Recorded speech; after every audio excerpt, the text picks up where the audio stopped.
Dear students, in this module we'll be studying about the sexually transmitted disease and infertility and some of the basic terms in our chapter, that is reproductive health, which is the last topic of this chapter and very easy and easy to understand. So just listen to me very carefully. Now students, diseases or infections which are transmitted through sexual intercourse, they are called sexually transmitted diseases, because if we are studying about STDs, that is sexually transmitted disease, so we should know that what exactly the meaning of this term. So any disease, or we can say any infection that is being transmitted through sexual intercourse only, that is said to be STDs, or we also commonly we call it as VD also, fine, that is venereal diseases, or we can say RTI, that stands for reproductive tract infections. Now students, we have several sexually transmitted diseases like gonorrhea, syphilis, genital herpes, we have genital warts, trichomoniasis, hepatitis B and HIV and chlamydiasis. So these were the several STD students. Now we should know what is the mode of transmission. Fine.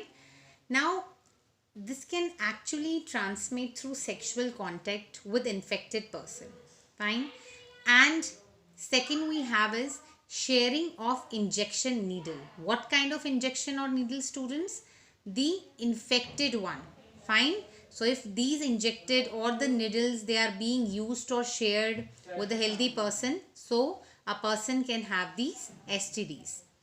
Next we have is the sharing the unsterilized surgical instrument. It means, what does this mean, students? That surgical instrument that are being used while doing the surgery, they should be properly sterilized. Fine, so that there is no kind of germs or any kind of foreign material that is being stuck to that thing. Fine, so they should be properly sterilized with the help of the chemical. Next we have is the transfusion of blood from infected person to healthy person. So students, if transfusion of blood occurs from infected person to healthy person, so STDs can occur. Next we have is students from infected mother. See, if mother is infected, so a child can have maximum chances to have these STDs. Fine. So we can say from infected mother to fetus. Now except hepatitis B, genital herpes and HIV infection, others are curable. Fine. Now students, coming on to the next that we have is the infertility.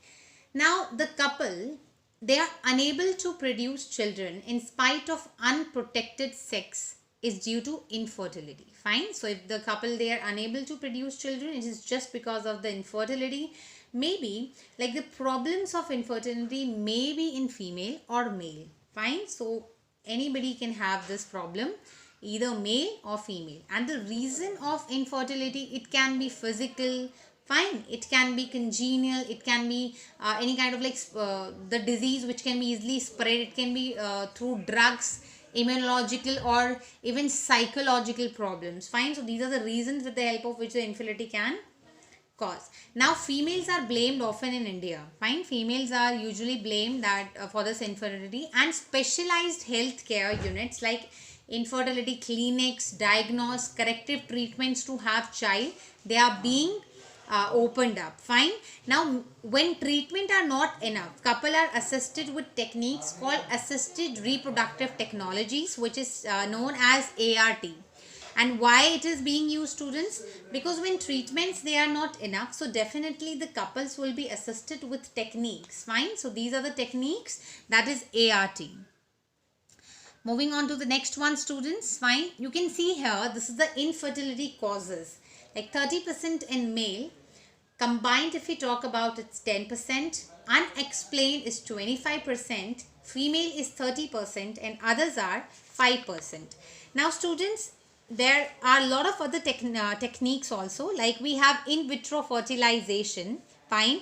That is followed by embryo transfer is one of such methods.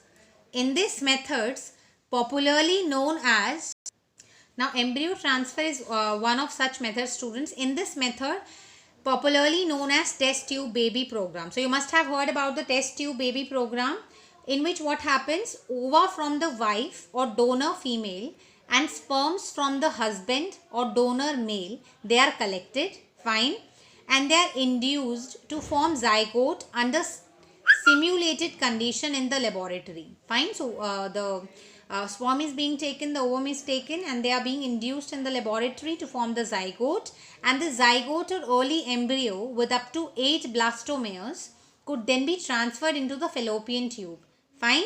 So this is known as zygote intrafallopian transfer, that is ZIFT, and embryos with more than 8 blastomeres into the uterus, that is said to be intrauterine transfer, to complete its further development.